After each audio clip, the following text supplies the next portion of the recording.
What's up everybody, it's the Inhuman one here, and today I'm going to show you how to beat Sierpes in the Wounds of Eventide DLC for Blasphemous. Now despite what you may initially think, this boss fight is all about understanding the limited number of attacks Sierpes can use and staying on the offensive. Sierpes will always begin the fight with a lunge attack, so be sure to position yourself on the far right side of the screen to stay out of range. As Sierpes recoils, be sure to land as many hits as possible and do a lunge attack of your own as it deals a great amount of damage. In this scene, we see Sierpes' bone attack. All you need to do is time your jump and leap up and over the spikes as they approach you. If Sierpes' tail comes on screen surrounded by orbs, take a few moments to land as many attacks as possible before dodging the homing orbs. Keep in mind that the number of orbs will increase to 4 as she approaches 50% health.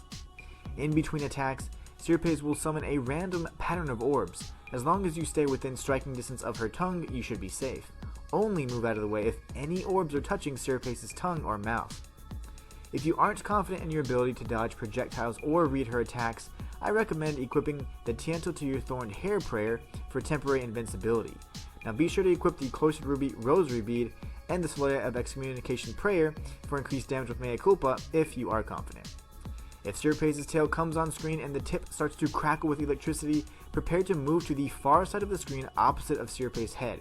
Stay below the beam and you will easily avoid damage as the attack fades away.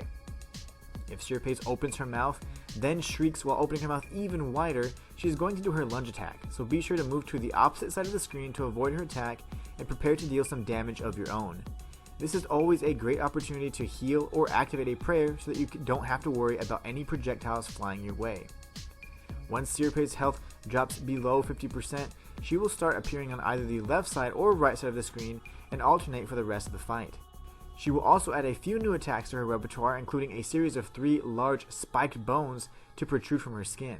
Once this happens, move as close as you can to her face and prepare to activate your invincibility prayer, as she will finish off this combo with a mini version of her lunge attack. Sierpes will also incorporate a new technique with her lightning orbs that consists of 2 consecutive patterns. One pattern will form triangles that end at her mouth. Now be sure to position yourself in between the triangles to avoid damage. The second pattern ends a distance away from her mouth, so feel free to attack to your heart's content. At around 1/3 of her health bar, Sierpes will begin climbing up towards the sky and the wind will now become a factor, and slowly push the penitent one in a random direction. Be sure to adjust your movements in small controlled motions to avoid overcorrecting and taking unnecessary damage. The only new attack in this phase is an upgraded version of the bone spikes. Instead of a string of small spikes, the large barbed spikes will appear in a quick row. Just stay as close to Sierpes' mouth as possible and stay aggressive. Once you win, you'll obtain the second eye of the traitor, which is needed to obtain the new canonical ending. And that's all for this video. Today I showed you how to obtain the left eye of the traitor. Today I showed you how to beat Sierpes. And today I showed you tips and tricks for the new Wounds of Eventide DLC for Blasphemous. Now what the fuck have you done lately? It's the Inhuman one signing out.